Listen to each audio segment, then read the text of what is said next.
Hi everyone, it's Mr. Canfield. So I'm going to go over the things that you need to know for the quiz next class on chapters 3-1 to 3-4. This is an Algebra 1 video, so if you are here from calculus, go away. I love you, but go away.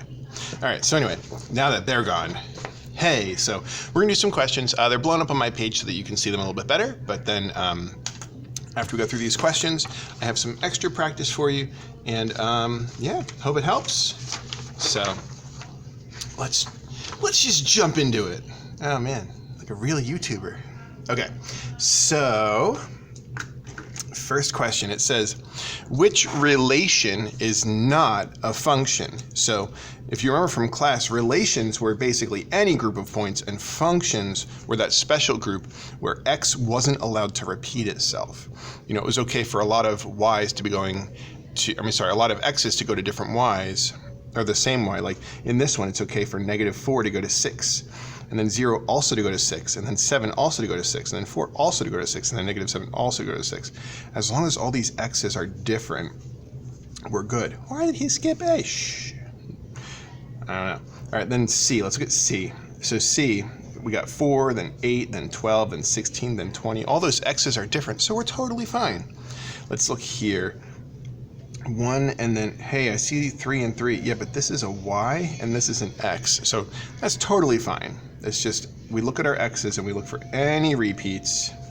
I don't see any repeats in the x, so these are all okay, but it says which one is not a function. If we look at the very, very first one, we see that x repeats itself. It doesn't have to repeat itself 5 times. Even if it repeats itself once and we have 7 twice, that's a problem. So A is our relation that is not a function. Number 2, it says identify the domain and range of the relation. So it doesn't care if it's a function or not. And we just look. All right, sorry about that. So I paused my recording to talk to a student real quick. So I'm back. Anyway. Excuse me, domain, range. Domain was our x values, or our inputs. So let's see. Well, here are my inputs. So my different inputs, well, I've got 5, I've got 10, I've got 15, and I've got 20. And I just do those little seagull things, and so 5, 10, 15, 20. Oops. No, don't do a parentheses, Canfield. You gotta do the little seagull things. There, okay. Curly braces, that's what those are called. And then the range is just all the y values. Remember, it's important that we write these in order and that we don't write any duplicates. But there are no duplicates in this one. Our range is just the -3, -1, 1, 3. Literally it. Okay. It says, what is the best description of the function in item number 2? Where I see best in a multiple choice problem, like best, isn't that like, that depends on who you are? Like, I like this answer best. Oh, I like this answer best.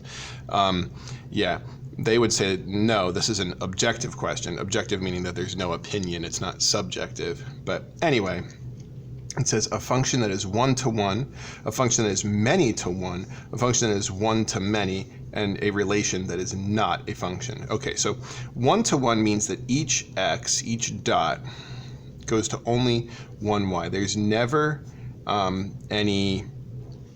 there's never a player on either side of it, when we kind of had that relationship analogy. So like for this one, many to 1, that would be like if we had more than one x going to a y, and a 1 to many would be a couple of x's. Let's see, is this stuff as well? Yeah, okay.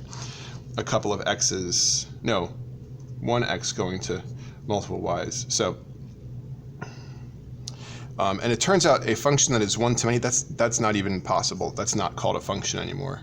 Remember we said it wasn't okay for the left side to go to more than 1 and still call it a function. And so, let's see, is it even a function? I don't see any of these x values repeating. I don't see any of the x values with more than one arrow coming out. So I know it's not that. I know C wasn't possible, because you can't be 1 to many and still be called a function. So is it many to 1 or is it 1 to 1? Well, let's see. Do any of these x values, are any of them going to the same y value? Because then that would be many of them going to one y value. No, I don't see that. I see 1 to 1. All right. Let's see what's next. Ooh, Sasha. Now, Sasha could be a boy or a girl, sells t-shirts. Each day it's a she. She earns a set amount plus a commission. So just in case you don't know what a commission is, and a set amount. So a set amount, each day she's earning some money. And then she's earning money based on how many t-shirts she sells.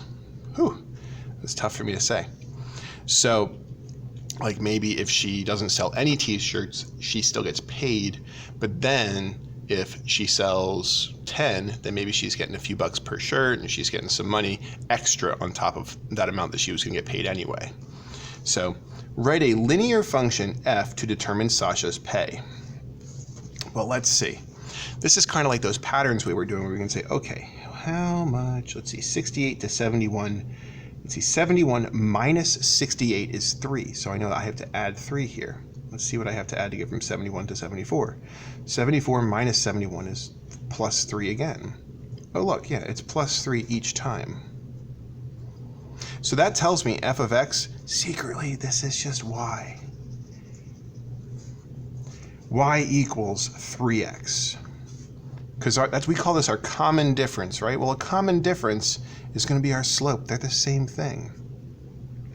And then we just have to find out what happens if she sold 0 t-shirts, and that's going to be our plus b.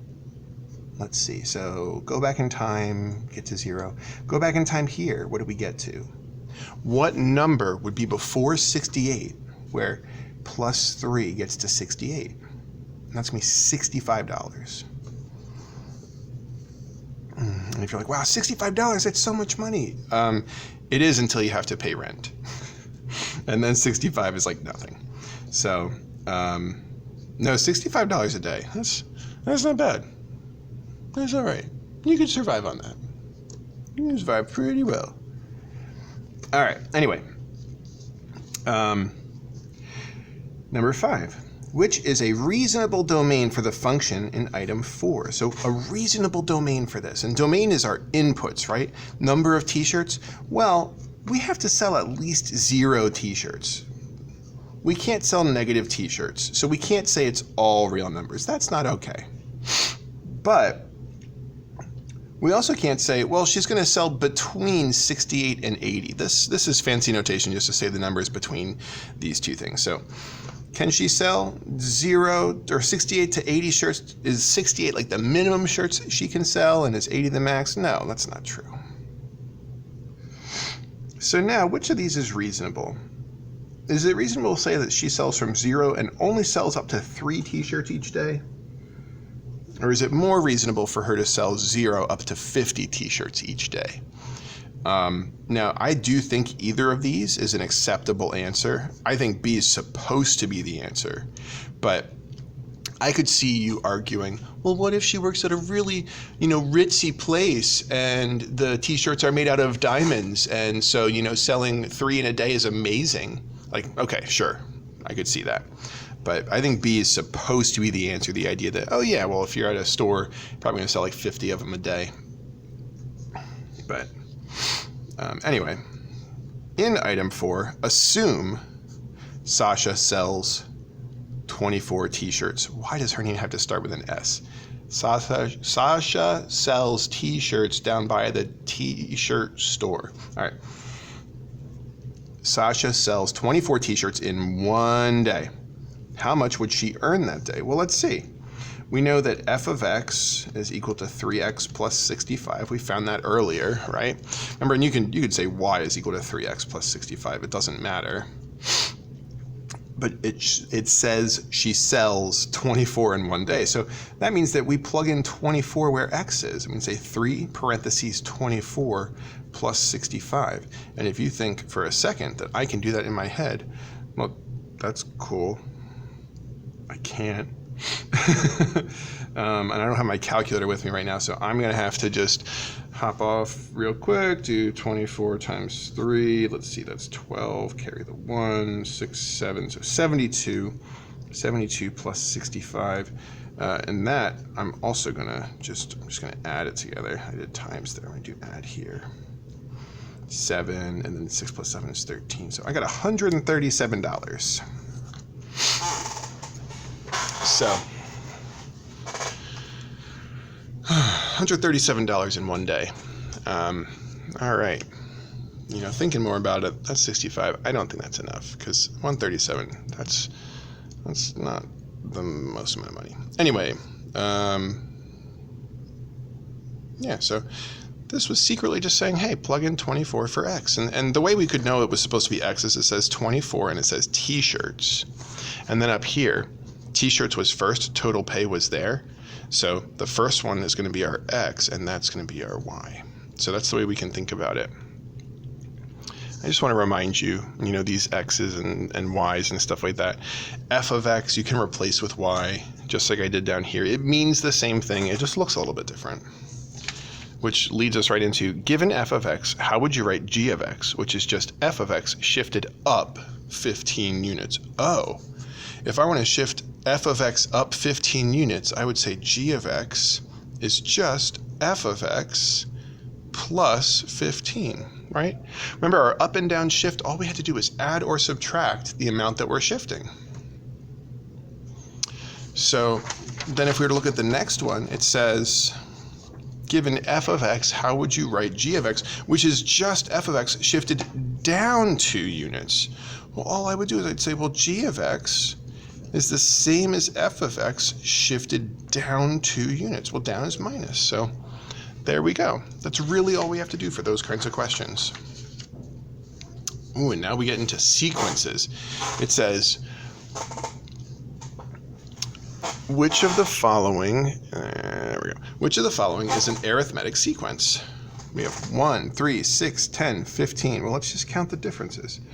See, between those two, it's 1 to 3 is 2, 3 to 6 is 3, 6 to 10 is 4. Okay, so I see a pattern here, adding 5 this time. But remember, an arithmetic sequence means the same thing has to get added each time. So, although there's a pattern here, that's not an arithmetic sequence. And let's look at this one. Ooh, they're all negatives. This is going to be a little bit tricky. Negative 8 to negative 11. That looks like they're subtracting 3. Negative 11 to negative 14. Looks like they're subtracting 3 again. Oh, negative 14 to negative 17. Looks like they're subtracting 3. Negative 17 to negative 20. Looks like they're subtracting 3. I think this is my answer. I'm going to mark it and then just double check to make sure the other ones are not it. Whoa, I got caught by D. I just looked at it. 1, 1, 2, 1, 2, 3, 1, 2, 3, 4, 1, 2. So that's cool. That's not a sequence. It's not an arithmetic sequence. Because here we're adding 11, then we're adding 111, and then we're adding 1,111, and then here we're adding, oh my goodness, 11,111. Yeah, no, that's not an arithmetic sequence. Then let's look at this one. So here we subtracted 24, then we subtracted 12, then we subtracted 6, then we subtracted 3. No. Now you could say we're dividing by 2 each time, and that is absolutely true. But this is not called an arithmetic sequence. This is something called a geometric sequence, which we have not been focusing on. We've been focusing on arithmetic, where they have to have the same plus or minus every time. So it definitely is B. The reason I went through and I double checked the other ones is sometimes I make baby mistakes and I miss things. So it's really good for us to especially a multiple choice test, to look at all the possibilities and see, okay, what's actually going on here? Let's see. Ooh, pizza. I mean, okay. A pizza with 1 topping costs $11. So that's like 1 topping is 11. So like 2, let's see. Each additional topping, did I say copping? I was gonna say copping costs. Each additional topping costs $2 more. So that means like 2 toppings would cost $13. We just added 2. 3 toppings would cost $15. 4 toppings would cost $17. And 5 toppings is just gross. I mean, $19. So explicit formula. We've talked in class, we're not going to be doing explicit formulas. I'm going to find the function instead, the linear function. I'm going to find the y equals mx plus b. So let's see. Well, what's our m? What's our common difference between these? Hopefully we can see that pretty easily, that it's 2 each time. So I'm going to say 2x. Whatever our common difference is, that's the same as a slope in a linear equation. Now we need to find out, what is it when it's 0 toppings? Oh, go back 2, right? Plus 2 to get to 11, that would be 9. So y equals 2x plus 9. And again, this is slightly different than the explicit formula they talk about in the book, but this is what we're going to be using. We're going to talk about the linear equation for it. Now the recursive formula, this is where we talk about a sub n, and it's equal to a sub n minus 1, where, so any term is the previous term plus our common difference, plus 2. So that's what we would call the recursive formula. We do need to know that. And hey, it's pretty easy. It always winds up being a sub n equals a sub n minus 1. There's no tricks there. It's always going to follow that. All right. Last page. It's just some review. It says h of x is equal to 4x minus 3. Find h of negative 8. And that literally means rewrite the right-hand side and plug in negative 8, where x is. So if we do that, well, let's see, 4 parentheses negative 8, that means 4 times negative 8. And so to do that, we just multiply. 4 times negative 8, that's negative 32. Then it still has a minus 3 after it. And if you remember to parentheses, exponents, multiplication and division happen at the same time, addition and subtraction happen at the same time, well, then all we have to do, okay, I did parentheses, there wasn't any, exponents, there weren't any, but there was multiplication. So I did that. Now I have to do any addition and subtraction. So negative 32 minus 3, well, that's equal to negative 35. Literally, you just type in negative 32 minus negative, or well, no, there wasn't a double negative there. You would type negative 32 and then minus 3. Remember that negative and minus are different buttons. So we would say h of negative 8 is equal to negative 35.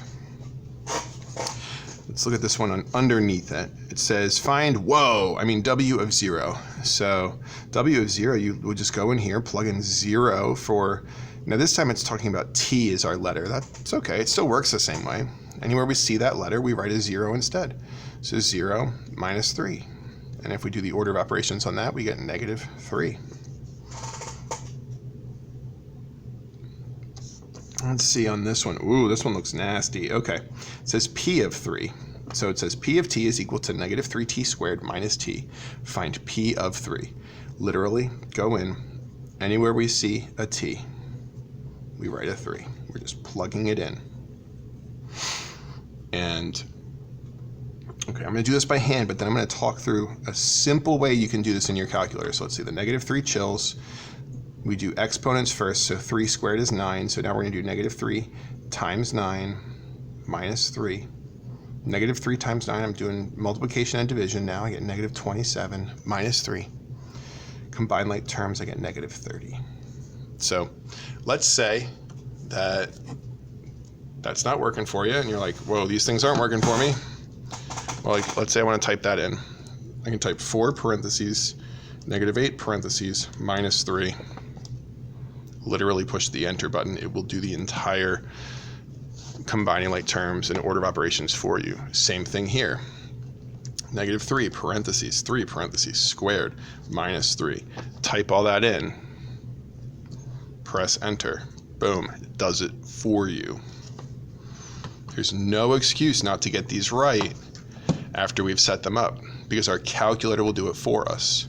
Now here, we should talk about this. This says parentheses negative 5 parentheses squared plus 4 parentheses negative 5. That's what plugging in negative 5 looks like here. Think about this with me for a minute. Negative 5 squared, what does that mean? Negative 5 squared, that means negative 5 times negative 5. What's a negative times a negative?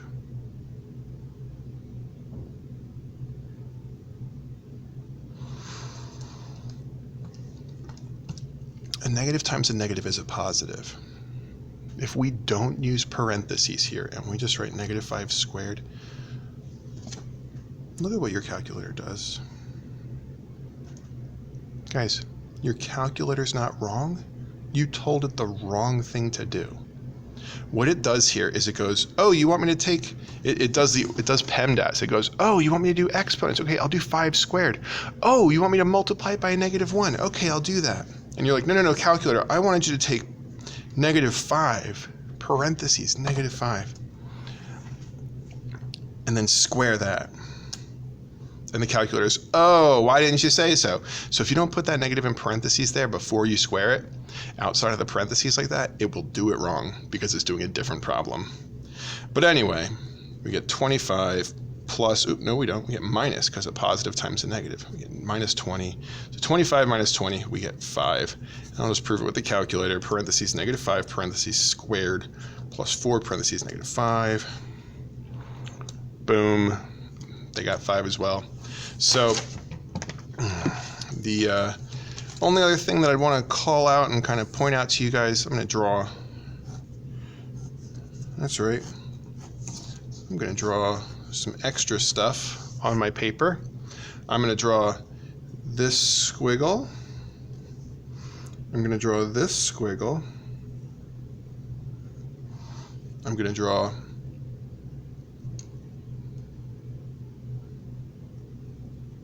this squiggle. And I'm going to draw this squiggle.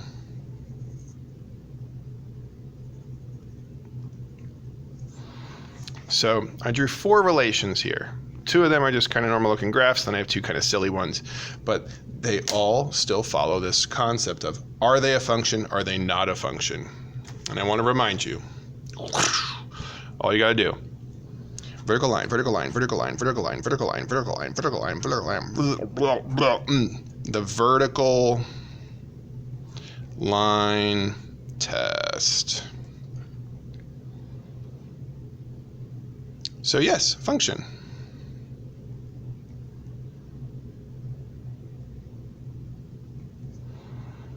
Then this one.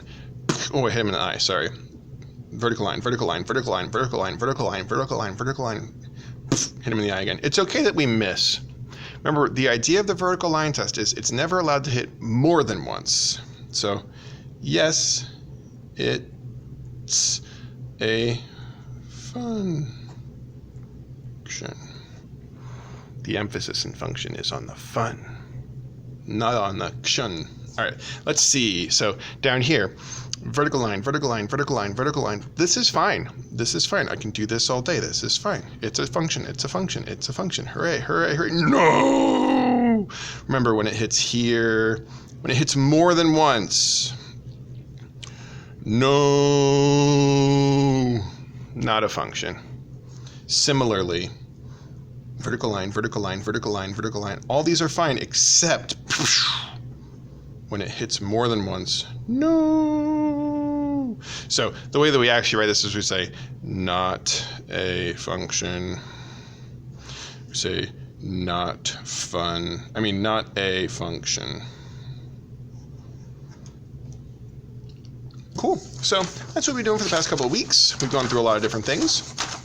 I hope this was helpful. And let me just make sure I didn't miss any of the math problems. Yep, no, that looks like it's it. Cool. So I guess if you've watched this far, last thing to say is on the quiz next time, don't tell people about this. I want to know who actually watched the video. Draw a picture of that last smiley face with the eyes inside the face, like so.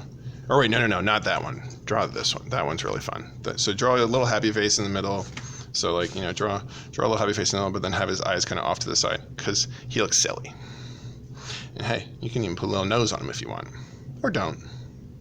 All right. Anyway, this was Mr. Canfield, and yeah, I'll see you guys on Friday. Bye.